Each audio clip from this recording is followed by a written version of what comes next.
അസ്സലാമലൈക്കും. അല്ലയോ മുസ്ലിങ്ങളെ, ആരും അങ്ങോട്ട് പോകരുത്.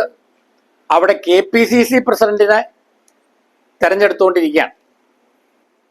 നിങ്ങൾ അങ്ങോട്ട് പോയി കൊതി വിട്ടാലേ, അല്ലെങ്കിൽ തന്നെ കോൺഗ്രസ് നേതാക്കൾ എന്ന് പറയുമ്പോൾ അത്യാവശ്യം വയറും ആകാര വടിവും ഒക്കെ ഉള്ള ആളുകളാണ്. അതിൻ്റെ കൂടെ നിങ്ങൾ ഈ കാക്കാമാരവിടെ പോയി കൊതി വിട്ടാല് അവർക്ക് പിന്നെ കൂടുതലായിട്ട് വയറ് കമ്പിക്കലും ആന്തർപ്പേടിന്റെ ദണ്ണവും വിഷമവും ഒക്കെ വന്നാൽ ആകെ ഇടുങ്ങേറാവും. അതുകൊണ്ട് എന്തെങ്കിലും കാട്ടിക്കോട്ടെ, പടച്ചവനെ ഓർത്ത് KPCC പ്രസിഡന്റ് ആരായിരിക്കണം എന്ന് തീരുമാനിക്കുന്നിടത്തേക്ക് നിങ്ങൾ മുസ്ലിങ്ങൾ പോയി അഭിവന്യരായ ആ അധ്യക്ഷന്മാരുടെ അധ്യക്ഷന്മാരുടെ കോപത്തിന് നിങ്ങൾ ഇരയാവുകയും ചെയ്യരുത്. അല്ലെങ്കിൽ തന്നെ ആ മുനമ്പത്തിന്റെ പേരിൽ കിടക്കപ്പുറതിയില്ല. അപ്പോൾ ഒരു മുനമ്പൻ നിയമം പാസാക്കി BJP അങ്ങോട്ട് ചുട്ട് പൊരിച്ച് താളിച്ചു കൊടുത്തത് കാരണം ഒരു സമാധാനത്തിൽ അയിത്തങ്ങൾ നിൽക്കുകയാണ്. ഇനി ഈ KPCC പ്രസിഡന്റിന്റെ പദവിയും കൂടി കൊട്ടയിലാക്കി നിങ്ങൾ മുസ്ലിം പള്ളിയിലേക്ക് കൊണ്ടുവന്നാല് പിന്നെ BJP തന്നെ ഒരു KPCC നിയമം ഉണ്ടാക്കി അത് പാസ്സാക്കി അവർക്ക് കൊടുക്കേണ്ടി വരും, അവരെ സന്തോഷിപ്പിക്കാൻ വേണ്ടി. പിന്നെ അവര് പിന്നെ മുദ്രാവാക്യം വിളിക്കേണ്ടി വരും, ഞങ്ങൾ ജയിച്ചതറിഞ്ഞില്ലേ KPCC പ്രസിഡന്റ് എന്നൊക്കെ പറഞ്ഞ് അവര് മുദ്രാവാക്യം വിളിക്കേണ്ടി വരും. അതിനൊന്നും ഇട കൊടുക്കരുത്.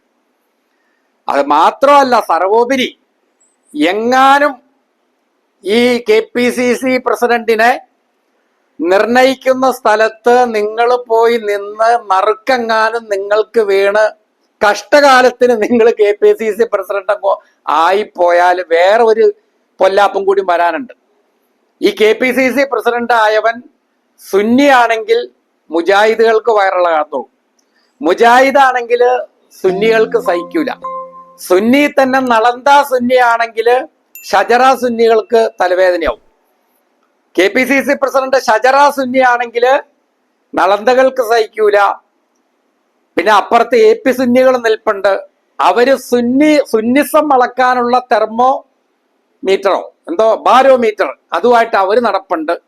അപ്പൊ അതുകൊണ്ട് ആന്റണിയോ ആരെങ്കിലും ആയിക്കോട്ടെ, എന്ത് പണ്ടാരടിഞ്ഞാലും വേണ്ടില്ല, എന്റെ പൊന്ന് കാക്കാമാരെ, KPCC പ്രസിഡന്റ് ആരായിരിക്കണമെന്ന് നിശ്ചയിക്കുന്നിടത്തേക്ക് നിങ്ങൾ പോകരുത്. ഒരു ഉപകാരം നിങ്ങൾ ചെയ്യണം. പിന്നെ അത് മാത്രല്ല, തികഞ്ഞ മതേതരത്വമുള്ള മുസ്ലിം നേതാവ് കോൺഗ്രസിൽ ആരാ ഉള്ളത്? പണ്ട് ലക്ഷണം ഒത്തല്ല, സിഫത്തൊത്ത നല്ല ഒരു മുസ്ലിം കോൺഗ്രസ് നേതാവ് ഉണ്ടായിരുന്നു. അതായത് അദ്ദേഹം ഇലക്ഷന് നിന്നിട്ട് വോട്ട് എണ്ണുന്ന അന്ന് ഒരു ഹിന്ദു കാർമ്മികൻ നേതൃത്വം കൊടുക്കുന്ന ഒരു ഹോമം ഉണ്ടാക്കും, ഹോമക്കുണ്ട്. എന്നാൽ വോട്ടെണ്ണാൻ തുടങ്ങുന്ന ആ നിമിഷം മുതൽ മൂപ്പര് ആ ഹോമക്കുണ്ടിന്റെ അടുത്ത് പോയി നിൽക്കും.